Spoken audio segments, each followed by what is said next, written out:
skiffle. That was a really big deal then. And so, yeah, I wanted to be a rock star. At 78 years old, Barry Gibb has lived through more triumphs and tragedies than most of us could ever imagine. He's the last surviving Bee Gee, the voice behind some of the greatest songs ever written. But behind the fame and the music, there's one song that still breaks him into tears every single time he hears it. It's not just about lyrics or melody. It's about everything he's lost along the way. Join us as we uncover the story behind the song that Barry Gibb can never truly let go of. The Last Bee Gee. Barry Gibb is 78 years old today, and when people talk about him, they almost always use one phrase, the last living Bee Gee. To the world, it sounds like an honor. It means he is the one still standing from a group that sold more than 220 million records, shaped entire decades of music, and became one of the most famous vocal groups in history. But, to Barry, being the last is not a title he wanted. It is a heavy reality. Every time someone says it, he is reminded of the people who should have been beside him, but aren't. For fans, the Bee Gees were a soundtrack to their lives. The falsetto harmonies, the unforgettable hits, and the way the brothers could create songs that spoke to love, heartbreak, and survival. But behind the fame and success, they were first and foremost a family. Three brothers who grew up together, fought, laughed, and built their world around music. Sometimes four, when their youngest brother, Andy, though never officially a Bee Gee, was part of their story too. Today, when Barry looks back, he sees not just the stages and awards. He sees his brothers, and he feels their absence in a way no audience can fully understand. The losses came one after another, and each one took something from Barry that he could never get back.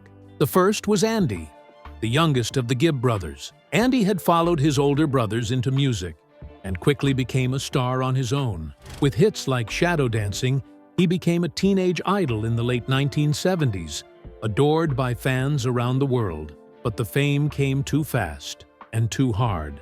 Andy struggled with the pressure, with addiction, and with feelings of insecurity that he could not escape. On March 10, 1988, just 5 days after his 30th birthday, Andy Gibb died suddenly of heart failure. Barry was shattered. He had tried to help Andy, tried to guide him as both a brother and a mentor, but Andy's struggles were complicated and painful. After Andy's death, Barry rarely spoke about him in detail, and he avoided singing Andy's songs.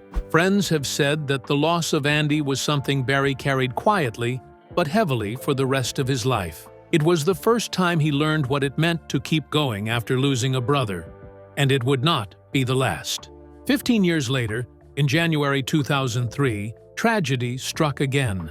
Maurice Gibb, Barry's younger twin brother, fell seriously ill from complications due to surgery. Maurice was known as the anchor of the Bee Gees, the one who held things together, often keeping peace between Barry and Robin when creative differences caused tension. His presence in the group was steady, dependable, and full of heart. His death at only 53 years old was sudden and devastating. Barry once described it as losing the heartbeat of the Bee Gees. Without Maurice, the balance the three brothers had shared was gone, and Barry was left trying to carry on with Robin in a way that never quite felt the same. Then, in 2012, the unthinkable happened again. Robin Gibb, Barry's twin in music, and the brother he had sung with since they were boys, died after a long fight with cancer. Robin's voice had always been one of the most distinctive sounds of the Bee Gees, and his partnership with Barry had been at the center of their success. They had grown up harmonizing together, their voices blending in a way only brothers could achieve. When Robin passed, Barry admitted that he felt more alone than ever. Standing on stage without Robin by his side, he said it felt like half of him was missing. By then, Barry was the only one left. The last Gibb brother who had once shared the spotlight, the studios, the arguments, and the laughter. Fans still cheered his name. They still wanted to hear him sing. But for Barry, every song carried echoes of the voices that were no longer there. He has said that when he performs, he still hears Robin and Maurice in his head, waiting for their parts to come in. The harmonies that once lifted the Bee Gees' music into something unforgettable now live only in his memory. This is the loneliness of survival. Barry carries not only the Bee Gees' legacy, but also the weight of being the last one left to remember it all. He has admitted that the applause sometimes feels hollow, because the people he wants to share it with are gone. Behind the fame and the recognition is a man who still feels like a brother before anything else. And that brotherhood is something he cannot get back. And yet, Barry continues to sing. He continues to perform songs that were once shared with his brothers, songs that the world still loves. But inside those performances are moments where his voice catches, where his eyes close just a little longer, and where the grief breaks through. Because for Barry, music is not only about entertaining, it is also about remembering. Celine's secret gift. In 1997, Celine Dion was at the height of her career. She was preparing an album called Let's Talk About Love, which would go on to sell millions of copies worldwide. Her team wanted one of the best songwriting groups in the world to create a ballad for her powerful voice. That call went out to the Bee Gees. By this time, Barry, Robin, and Maurice Gibb had already achieved everything most artists could only dream of. They had conquered the 1960s with emotional ballads, ruled the 1970s with disco, survived the backlash of the 1980s, and rebuilt their careers with a sense of pride. They weren't chasing chart success anymore. They didn't need to prove themselves. Yet when Celine asked, they answered. The brothers sat down together as they always did. Despite all their personal struggles and disagreements over the years, when it came to songwriting, there was a special rhythm between them. In those sessions, the three brothers created immortality. Unlike some of their most famous hits, this wasn't written for themselves. It was written for Celine. And yet, even from the start, the song carried something personal. It wasn't meant to be a sad song at first. The Bee Gees shaped it as a message of strength, of leaving something behind that lasts even after we're gone. The themes were about endurance, about how memory and love can live on through others. The recording process was special. Celine took the lead, her vocals soaring over the arrangement. But the Bee Gees didn't just hand over the song and walk away. They stepped into the studio and recorded their own harmonies behind her. Barry, Robin, and Maurice layered their voices together, soft but present, woven into the background of the track. It gave the song an otherworldly feeling. At the time of its release, Immortality was seen as another brilliant collaboration. It was one more example of the Bee Gees' gift for writing timeless songs. No one, not even Barry, realized what it would one day mean to him personally. For the public, it was just another jewel in the crown of the Bee Gees' career. For Celine, it was a standout ballad that showcased her vocal range. For Barry, it was simply another song written with his brothers, one of many. Next, we'll see how the song that was never meant to be heartbreaking turned into Barry's most painful performance. Lyrics that haunt. When the Bee Gees wrote Immortality for Celine Dion in 1997, they never thought of it as their own story. It was a ballad for someone else, meant to highlight her voice, not theirs. The brothers stood behind the song proudly, but without deep emotional attachment. At the time, the line, "We don't say goodbye," was just another lyric. But years later, after tragedy struck Barry Gibb again and again, the song began to change. It stopped being a piece of work for another artist. It became something personal, painful, and almost too heavy to sing. The shift began in 2003 with the sudden death of Maurice Gibb. Maurice, the quiet and dependable twin, had always been the steady center of the group. He was not as much in the spotlight as Barry or Robin, but his voice and his musicianship were the glue that held the Bee Gees together. Maurice died unexpectedly at only 53 years old due to complications from surgery. For Barry, the loss was overwhelming.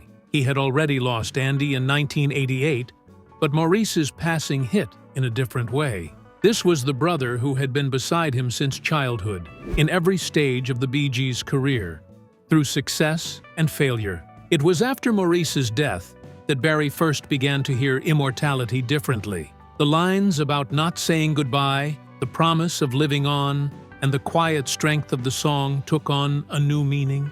What had once been words for Celine now felt like words written for him, though he never intended them that way. When Barry listened to the song, he no longer heard just Celine's powerful performance. He heard the harmonies that he, Robin, and Maurice had recorded behind her. Those background vocals became a kind of ghostly reminder that his brothers were still there in the music, even if they were no longer alive. 9 years later, in 2012, tragedy came again. Robin Gibb died after a long battle with cancer. Robin had always been Barry's partner in harmony, the brother whose voice had been twinned with his since they were children. Losing Robin meant losing not just a family member, but the other half of a musical connection that had defined both of their lives. This was when immortality became almost unbearable for Barry. When Barry performed Immortality on stage in the years after Robin's passing, the experience was very different from the polished show Celine once gave, with the Bee Gees' harmonies tucked neatly in the background. For Barry, it was no longer just a performance. It was a moment of mourning. The stage lights would dim, the music would begin.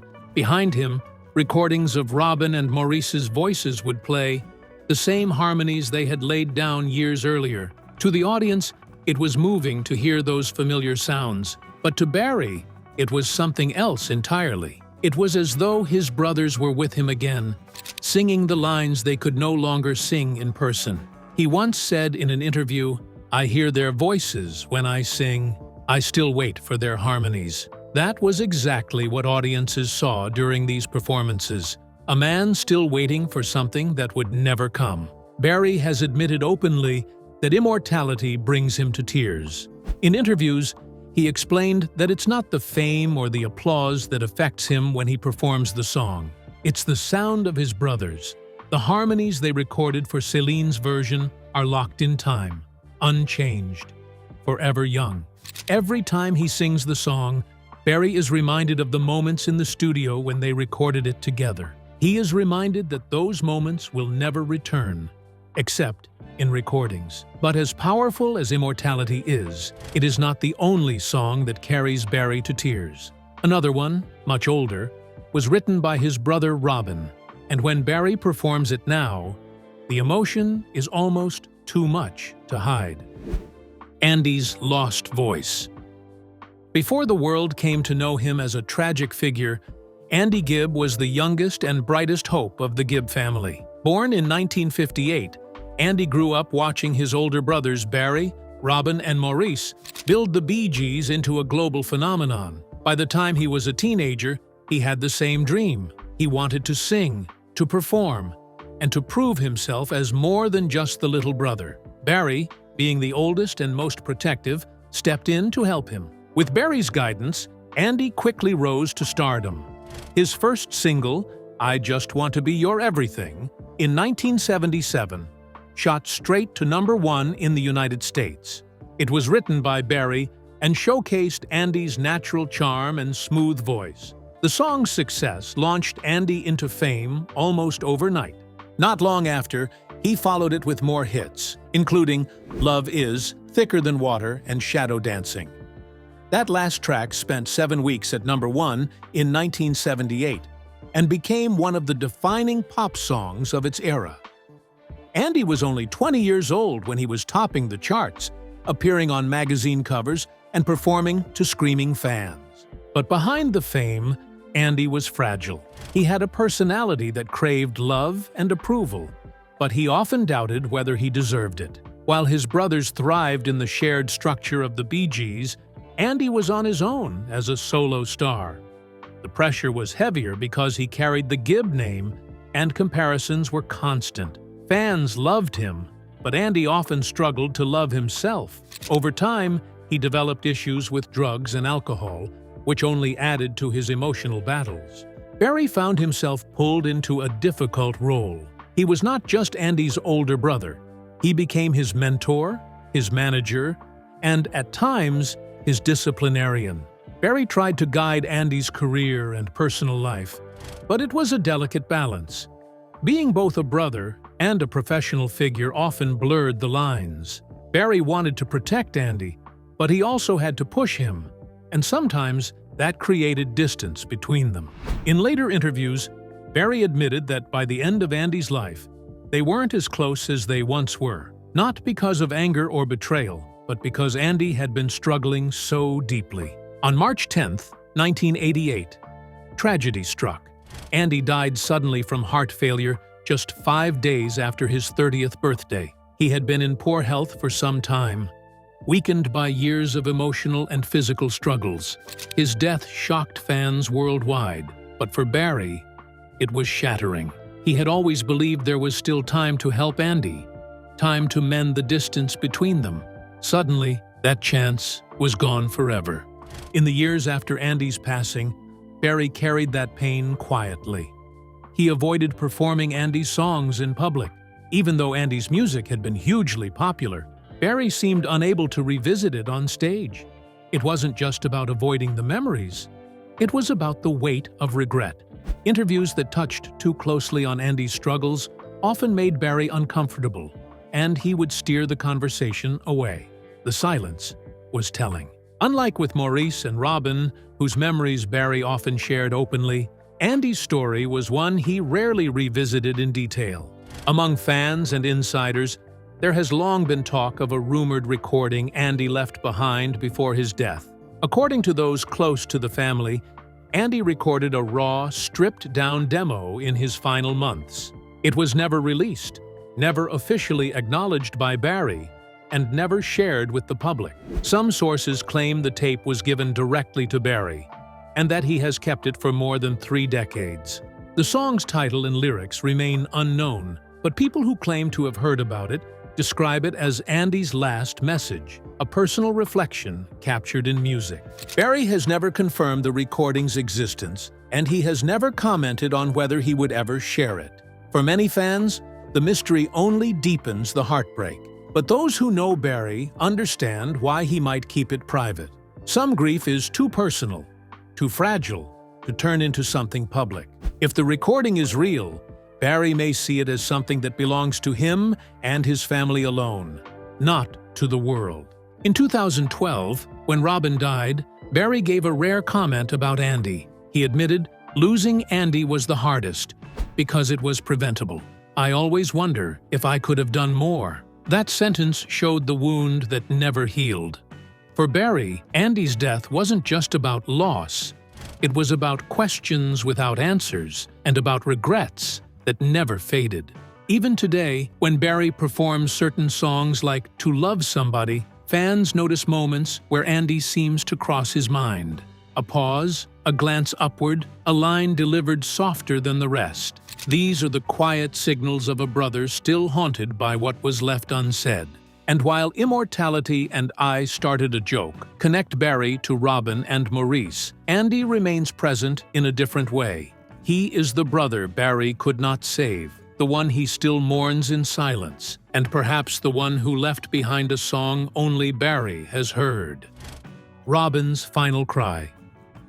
In 1968, the Bee Gees released one of their most haunting and enduring songs, I Started a Joke. It was written and sung by Barry Gibb, whose quivering voice carried a sadness that seemed to reach deeper than the words on the page. The song quickly became a global hit, but what made it stand out was not just its melody, it was the mood it created. Even then, fans and critics noticed there was something unusual about it, something mournful and mysterious, as though Robin was channeling emotions far beyond his years. The meaning of I Started a Joke has always been debated. Some listeners believed it was a religious song, pointing to lines that seemed to hint at themes of confession, sin, and redemption. Others felt it was an existential song, one that captured the feeling of being misunderstood by the world. Robin himself never gave a clear explanation. he often left it up to interpretation, saying that the mystery was part of its power. For the Bee Gees, it was another example of how their music could move people in ways that even they couldn't fully explain. The lyrics themselves carried an unmistakable weight. I started a joke, which started the whole world crying, but I didn't see that the joke was on me. Those words, paired with Robin's voice, sounded like an admission of sorrow wrapped inside a pop ballad. Critics at the time called it melancholy and even unusual, but it endured. Decades later, it remains one of the Bee Gees' most beloved early hits. After Robin's death in 2012, the song took on an entirely new role. Robin had always been the voice of "I Started a Joke." It was his song, his delivery, and his soul poured into the recording. When he passed, Barry was faced with the choice of whether or not to continue performing it. Eventually, Barry did sing it in tribute to his brother, but the performance was never the same. Instead of three brothers harmonizing together, there was only Barry standing under the lights, with memories in place of voices.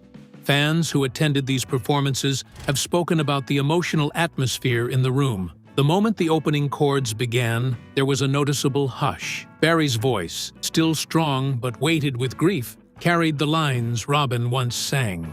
People noticed that Barry often paused slightly longer than usual, as if steadying himself before delivering certain lyrics. His eyes sometimes glistened, and his voice would tremble, just enough to show the pain behind it. For audiences, these moments revealed a man not just performing a song but reliving a loss. The lyric that cuts the deepest is always the opening line. I started a joke, which started the whole world crying. It was already powerful in 1968, but in Barry's voice today, it carries another meaning entirely. It feels like a reflection on his brothers, on the way their music was sometimes mocked or dismissed during the disco backlash, and on the personal sorrows he has carried privately for decades. The irony is sharp. The Bee Gees were often criticized for their falsettos, their glittery outfits, and their disco anthems, but beneath the surface was a family who endured grief after grief. Barry, singing Robin's words alone, highlights that truth in the most heartbreaking way. When Barry performs "I Started a Joke" now, it is not about chart success or nostalgia. It has become a confession. It is a way of speaking to his brother, of keeping Robin's voice alive through his own.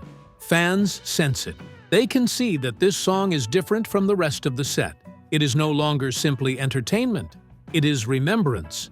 For Barry, every performance of "I Started a Joke" is layered with unspoken sorrow. It is about more than Robin's death. It reflects the entire journey of the Bee Gees, from their rise in the 1960s, through the glitter of the disco years, to the loneliness Barry now faces as the only surviving brother. When he stands on stage singing Robin's song, it is impossible to ignore the weight he carries. The irony, of course, is that a group once ridiculed for their style and sound left behind some of the most emotional and lasting songs of their time. And Barry, standing alone, carries that irony in silence. While the world may have mocked the Bee Gees in certain eras, their music has outlived the criticism. But for Barry, the cost of those songs is written not in reviews or record sales, but in memories and loss. "I Started a Joke" is now the closest Barry can come to singing with Robin again. It is both a tribute and a burden, and it is one of the songs that shows his grief most clearly. Ghosts on Stage.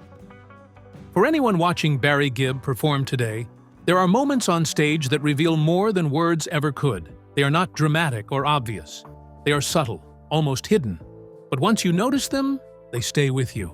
Barry sometimes pauses in the middle of a song, just slightly longer than expected. Other times, he glances to the side of the stage as if waiting for something or someone that isn't there. To the casual viewer, it might seem like a normal stage movement, but for those who know his story, it feels like he is still expecting his brothers to step in, still waiting for harmonies that will never arrive.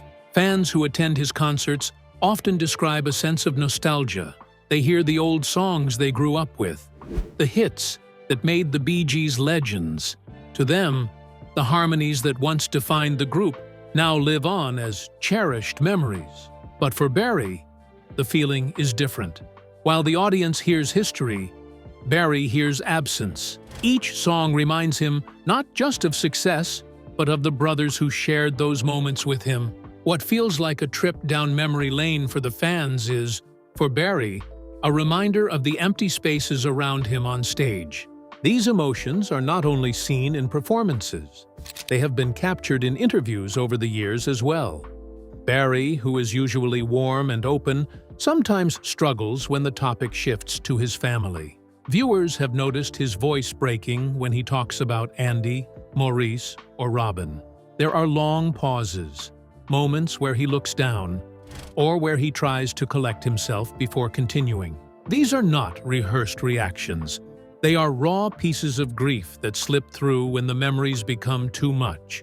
In one interview after Robin's passing, Barry said something that explained it better than anything else. "I hear their voices when I sing. I still wait for their harmonies." That sentence tells the whole story. For Barry, performing isn't just about singing songs. It is about revisiting a time when his brothers' voices blended with his own, when their presence filled the stage and the studio. Now, he carries the burden of singing alone, but the memory of their harmonies is so strong that he still expects to hear them, even if only in his mind. This is the strange place Barry lives in today, between the stage and the silence. On stage, the applause is loud, the music is alive, and the songs are celebrated. But in the silence afterward, the truth returns. He is the last BG, the one still singing while the others are gone. The audience may not fully feel it, but Barry does. So, which song is the one? The truth is that Barry has never said. He has never chosen one track and declared it the hardest. Instead, the answer seems to appear in fleeting moments. A lyric that catches in his throat, a note that fades too quickly, a pause that lingers longer than expected. Those moments say more than any interview ever could, because in the end, it isn't about a single song. It is about what the songs carry. They carry the brothers he lost. They carry the conversations left unfinished. They carry the harmonies that will never be complete again. If you enjoyed this and want more stories like it, don't forget to like, subscribe, and hit the bell icon so you never miss the next one.